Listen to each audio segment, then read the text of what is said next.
All right. Yeah. Apparently we're on air and we didn't even know it. Yeah, That's what happens when you do a live studio session. We have a live audience. Audience, say what's up to everybody. Are you guys good? Yeah. Very good. You guys want some free food?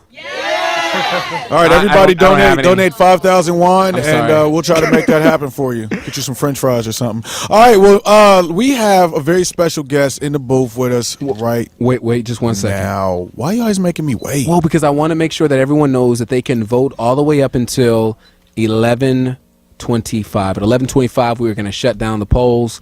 And so keep on sending in those text messages, those tweets, and making those phone calls. But I'm very excited. Dia Frampton, I've been listening to your album recently, checking it out. I heard that you were coming to Seoul. I got really excited. In fact, we just did a pre-recorded interview with someone, and they wanted to wait until you came so they could actually meet you. Oh, that's so sweet. And they were just like, "Oh, she's amazing." But so they had a schedule to keep, so they had to go. maybe we'll try to hook you guys up later. They were really excited. Oh, dear Frampton. Oh. So how are you doing? How's your visit to Seoul so far? I'm doing well. Seoul has been incredible. I got to see my grandma yesterday, and I haven't seen her nice. since I don't even know how long it's been. I was really little. I can't remember anything about that trip. So except this is snow. your first time to Seoul as an adult. Yes. Wow. Okay. Are you, when you got here, did you feel like I want to go back to Africa, like the motherland, and just feel like the energy of the people and be like, yes, I am home? Did you have a feeling like that or no? I actually did feel like that, which is really strange because this sounds weird, but I haven't had a lot of Korean American pride. Not that I haven't had pride about it, but I just feel like a person. I don't feel like I have pride towards anything. I've never had high school colors pride, never any connection to anything. I just feel like I hang out with my family and that's who I am. But coming to Korea, I felt a really strong presence of pride and just so excited to be here and learn about the culture. And I feel, it's just really home here. And I do have so much Korean American pride now that I'm going to take home with me to the States. That's beautiful. It's been great, really. That's awesome. Can I ask you just one more question before you do your thing? Yes. Okay. You come from a very musical family, from what I can see. Your sister, your dad, I believe, also. How did that shape the music that you're making now? It helped a lot. My dad was a radio DJ in Korea. And so he was always playing music in the house. And then my sister was, she was a classically trained piano player for 9 years. She's now a jazz guitar player. She's so incredible. And I think, she got into music before I did, and she started a band before I did. And I asked if I could sing in her band, and she said no because it wasn't cool. And so my mom said that if she didn't let me sing with her at this little arts festival in Utah, that she would ground her. So that's how I first started singing with my sister, was I bet your sister a was threat. like, man, I hate you. Yes. Yeah. And now you're like, sorry, sis, you can't sing with me. I'm going to Korea. So Exactly. Sorry. No, I'm just kidding. I'm gonna bring her back next time. I think Please. she'll love it. Please do. Okay, well, I'm not going to hold you back from doing some music. What are you going to sing for us first? We're gonna sing a song called "The Broken Ones." Okay. Yeah. cool.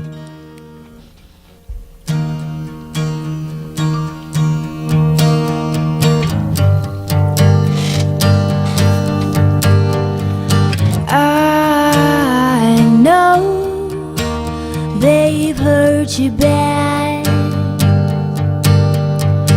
Why hide the scars you have? Baby, let me straighten out your broken bones. All your flaws to me make you more beautiful.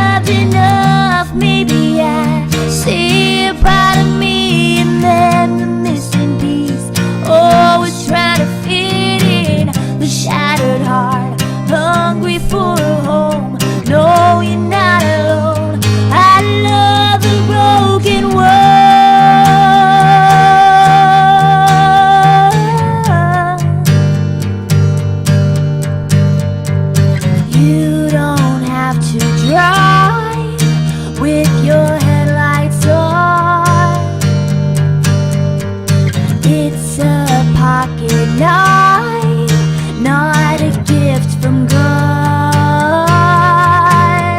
Don't you learn of love from the love they can. I will be anchor slowly, step by step.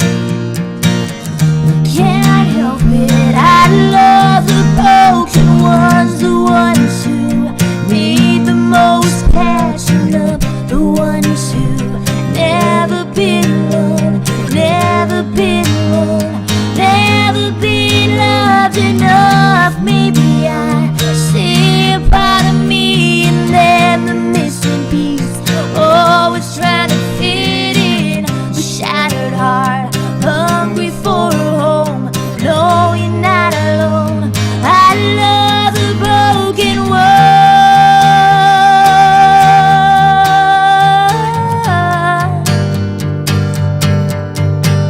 Yeah.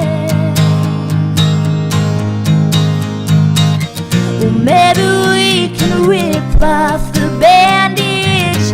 Maybe you'll see it for what it is. Maybe we can burn this building, holding you in.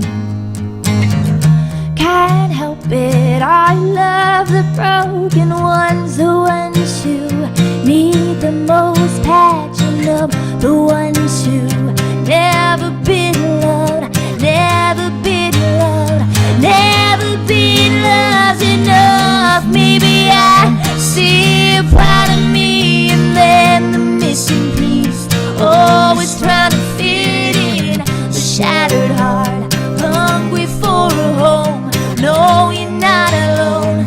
I love the broken one.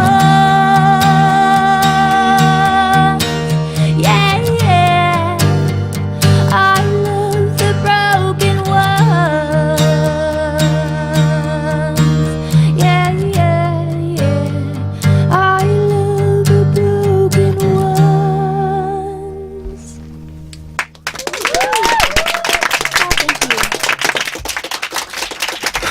Elliot, don't cry. This night just keeps on getting better and better. Like, seriously, like, we've been doing the show for what, like a year and a half? This has to be one of the dopest nights on Night Vibe. Yeah, man, this whole show really has been fantastic. Like, I don't even know where to begin. You know, the contestants came in, every single one was on point, which was dope. We have a studio audience in here, everybody showing us a lot of love, and then we just, you know what I'm saying, just blown away by Dia Frampton. This is like one of the highlights of the show, of our existence. I think it's definitely one of our highlights. Do you think we should make everyone stand up and hug each other?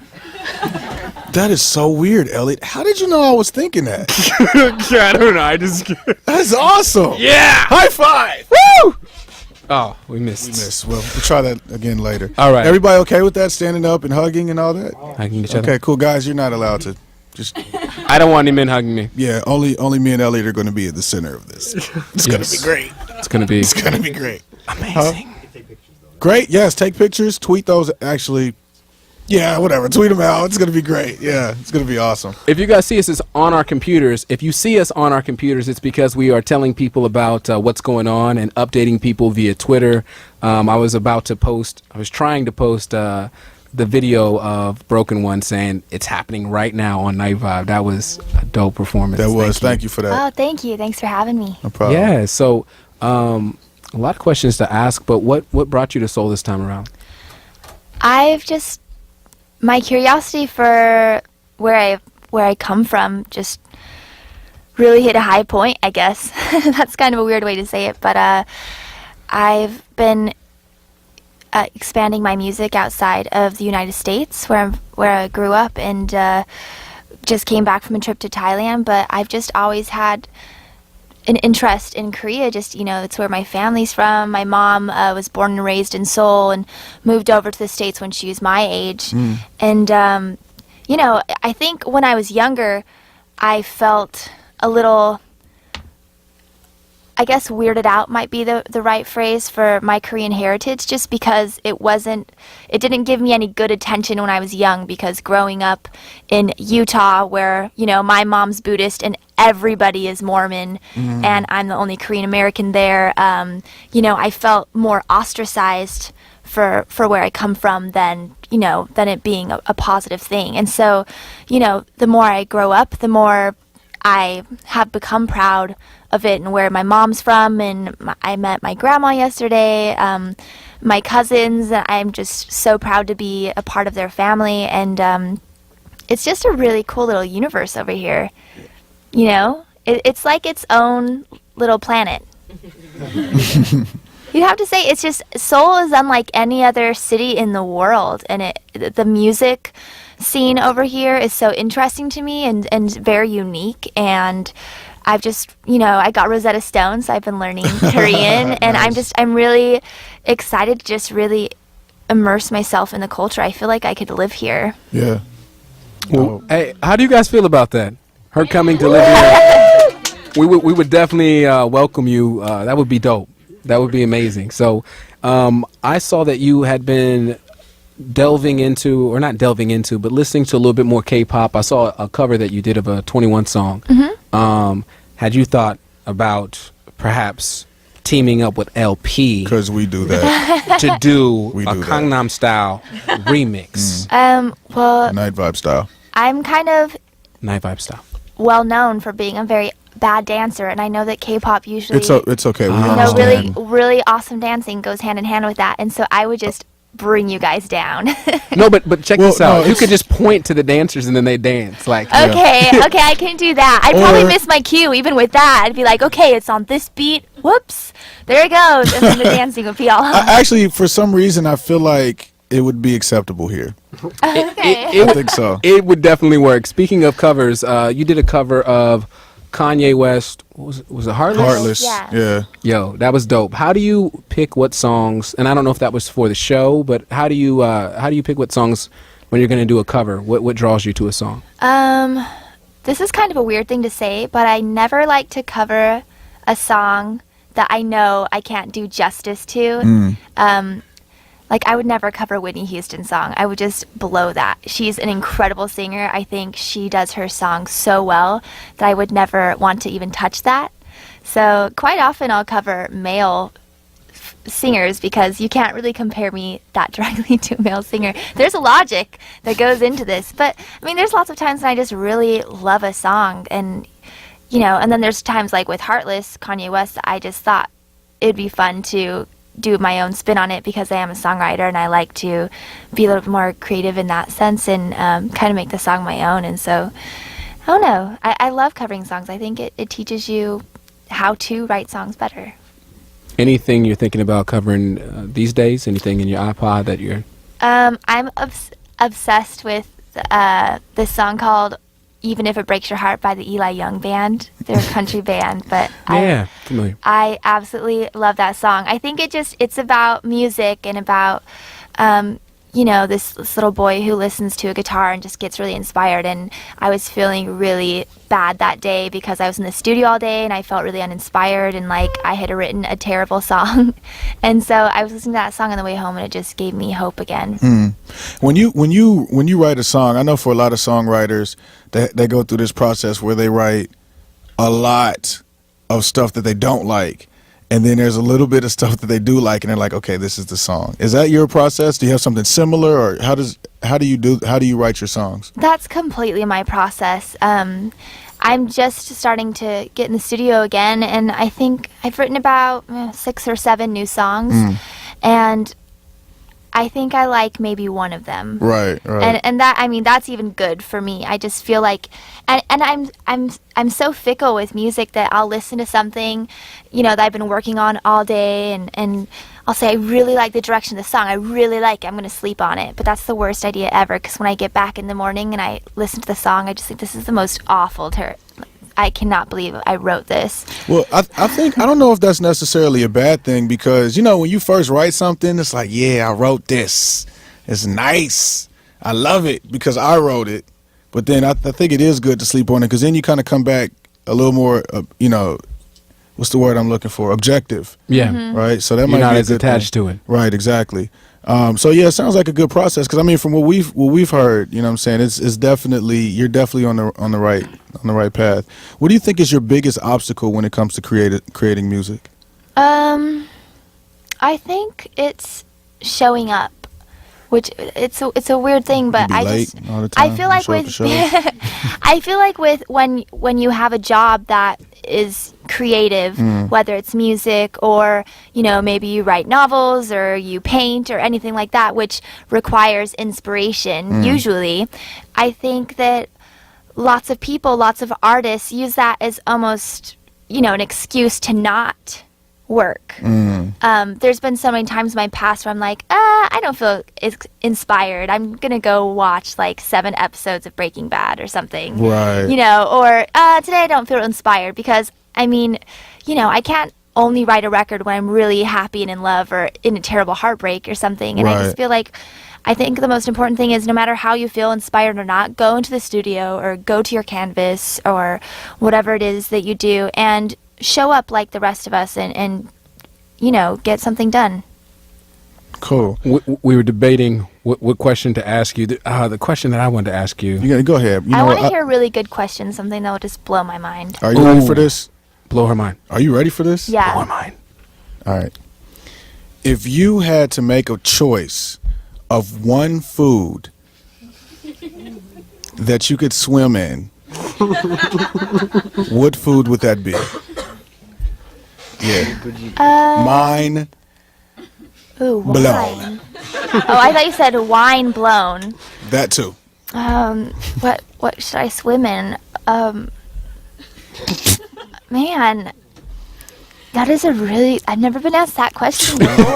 I mean, you asked for it, buddy. All right. I think maybe Kimchi. I don't know about kimchi. I think my eyes would be burning open, and I would smell so bad for a really long time. I think I would go spaghetti. Okay. Okay. Sounds fun. That does sound interesting. Okay. Would you eat it as you were swimming in it? I think so, but I'd have to be strategic about it so it's not contaminated as I get to it. Yeah. You have to take a shower Like, first. oh, my leg was on that. It'd be, Yeah. from going at different points of direction. That make I'm now So imagining this. This isn't good. So you'd have to start outer, or maybe start in the middle and Can we swim not? out. Can we not? Because now I'm okay. So that way she can eat on her way out of the pool. I'm distracted. I do want you to offer just a little bit of advice or something to our contestants that poured out their hearts and sang tonight. Anything that you would offer to them? I think they all did a really good job, and it's really difficult to come do something like this. And that's what I was thinking as I'm sitting across from them right now, and I was just remembering, not even remembering, I was nervous up there. It's like, I feel for them, This isn't advice.